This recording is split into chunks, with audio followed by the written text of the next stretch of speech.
Well, it's about that time. I'm going to be heading out later today for the first scouting slash kind of setting up trail cameras trip, camping trip, overnight trip that I'm going to be taking of the season, of the preseason. Got snow in the high country last weekend, so I'm not going to go up high for my mountain goat area. Instead, I'm going to be going to where I drew my elk tag.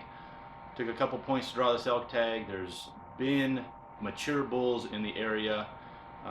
We do access through a little bit of private land to get back into the BLM National Forest area. So what I'm going to be doing is on the outskirts of this private slash BLM land, I'm going to be putting a row of cameras. And last year for my whitetail lease that I have, I used the Cuddy Link system to where you got a cell link that sends out photos to you. You program it to how often you want them to send them. And I'll tell you that having that, once we set those cameras up, it was like a little kid in a candy store waiting every morning at 6 o'clock for that email to come through with the pictures. The same thing in the evening. We had it set for 6 a.m. and 6 p.m. to send out the pictures. So excited for the elk property to set up the same link system. So I'm going to set up about 8 cameras out there today. Well, this evening we're going to set out 3 or 4, and in the morning we're going to continue the hike and go out and set out the other cameras. Probably all in all going to be about a hopefully 2.5 to 3 mile loop, as long as they can link together well based off some of the walls and some of the spots that I've hunted in the past. So that being said, a little different style of trip. Again, overnight trip. We're going to be probably camping closer to the vehicle with the hunting rig build. That vehicle is going to be, if you will, kind of my home base, my camp. So being able to have that there, use the vehicle to get in a little further sometimes than using the good old legs. I'm going to have some camping gear that is not typical for some of the trips I've taken in the past. You know, some of the ultra lightweight gear is going to stay home. And as not that I'm old, but as I've hunted more years, I've noticed that there's certain things that I'll sacrifice a little bit of weight for a bigger pad or a heavier bag or a more comfortable bag. And being able to bring that in the vehicle and just camp there close to the vehicle, I'm going to bring some of those this weekend with me. So that being said, I mean, things like this, my sheep tarp, this actually is still going to stay in a pack that I'm going to have in the vehicle at all times with, you know, water purifier, rain gear, some of the essentials, you know, fire starter, headlamps, a little bit of bars, some protein bars, that kind of thing, and just have this as that pack that I have in my vehicle at all times. So this is still going to go with me, but it's not going to be part of camp today. You know, and another thing, you know, just again comparing, you know, this is a Nyack from Hilleberg that I usually take when I'm on my trips for, you know, 3 to 7 days. I'll take that, or I'll take the sheep tarp with a wrap bivy. So this, like I said, the ultralight stuff, the style of camp that is less comfortable, and that Nyack's very comfortable, don't get me wrong, it's big enough, but taking my kid with me, so we're going to be sleeping in the mega tarp. And again, this is actually one of the lighter weight options that I have for a 2-person camp. So I've got the mega tarp that I'm taking with me, and then, you know, I've got a Cedar Summit pillow, just a little mini inflatable pillow, and I'm taking my big pad. I've noticed over the years I'm more of a side sleeper now, so these bigger pads, air mattress, if you will, is kind of my way to go. I actually took a weight penalty last year when I was high country mule deer hunting and took this with me, and this model is the Comfort Plus, the self-inflating. I don't when I was looking through getting a new pad, I mean, you look at the small, how small the ultralight pads compress to, and I mean, you can see I have a hard time getting this compressed further than this, but I took the weight penalty, I took the room penalty in my pack, but this really made a difference when I was camping. So this is going to be what I'm going to be laying on. My kids get the leftovers, and I'm also going to be taking my big bag. So this is the other thing that I went to last year. I went down, but I went rectangular. In the mummy bags, I've also got a Kafaru slick bag, and that bag's been awesome because there's been some times where we've gotten wet, you jump in a bag wet, and that whole, you know, type of hunting, terrain, and weather, it's a great all-around bag. But this is a Condor 20, and it's the big bag. You can see that I can move in here comfortably. I can roll from my side to side, no issues. Like I said, I've only used it one season. Really love the bag. My kid's gonna be using just a. I'm not gonna put him in the slick bag because this old Kelty that I have is just a little bit felt inside, so it's probably gonna be a little more comfortable for him. But in addition to that, some of the essentials that I'm taking is, I've got the Advils and that kind of thing, first aid kit and lighters, extra headlamp. I've got some wrenches. I've got some other, actually, this is kind of some of my archery kit as well in here. But this is going to go with us. As always, you got to take the shit kit. Can't forget that. Hand sanitizer. I actually do have a small chunk of soap in here as well if I happen to be by a little creek or something. Got some lava soap, wet wipes, toilet paper. A few things that I'm going to be testing out this trip is a new stove. So I've got my trusty jet boil that I've used for years. This is probably going to stay in my vehicle in a storage bin when I go, just in case. If I happen to be camping and I have a different stove, this is always a quick, easy, make some coffee or backup option. And I don't mind taking a little bit extra weight in size, especially having the vehicle close. Some just basic toiletries, deodorant, toothpaste, toothbrush. The other thing is inReach. I've have some experience with this. I'm going to be always take that with me. And then I'm going to be trying to teach my kid this time a little bit about using a GPS. He's 9 years old. He hunts with me, and when we hunt, it's just him and I sometimes. And there's times that we'll be 2 to 4 miles away from the vehicle. And if something was to happen to me, I need to teach him to be able to at least get back to camp and understand. So over the last couple of years, as I've been hunting with him, I'll stop, I'll have him look at terrain features, and I'm trying to help him understand north, west, south, different directions, where we came from, where we're going, looking at land features, looking at the land to help navigate. But at the end of the day, I still want to get him started.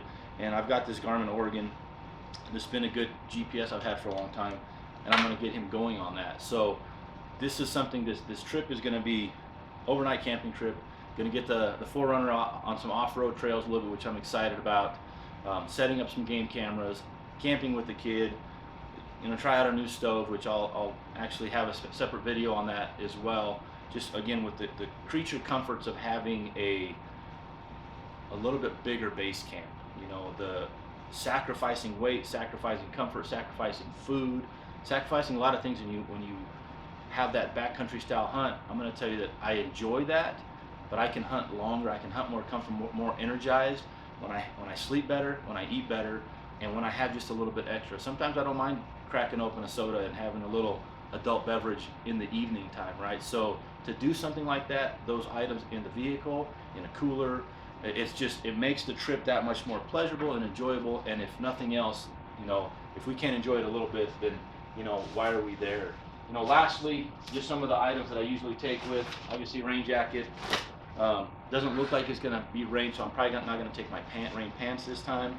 Heavyweight hoodie, and as always, this is kind of a must for me. Parka, pullover. I'm gonna be running the 22 mag. This day pack has been probably one of my favorite packs, Kifaru packs that I have. I've packed animals out with this, and I day hunt with this. I've trips like this where I can stick 6 or 7 or 8 game cameras in here, plus my gear, and on a 22-inch frame. This bag is just by far probably my favorite pack that I've used from Kifaru. Now don't get me wrong, some of the big bags are awesome, but that one I use more than any of them. And it's kind of hard to see, but you can even see just from being thrown in the vehicle, in and out, how dirty it's gotten. And I'm not good with washing this stuff off. For me, it's just kind of, I hunted some burn area last year, so it just got really charred over with the in color from the burn area. It's just battle wound, so I don't usually do too much of cleaning it off. I've hosed off some blood a few times, but that's about it. In addition to what I'm going to be taking in my pack and having in a tote or a bin for camp stuff, I'm also going to have a short clip as we load the gear in, because I've got some other things like tools, and I've got a little mini emergency compressor slash generator, the power station, if you will, I think is what it's called.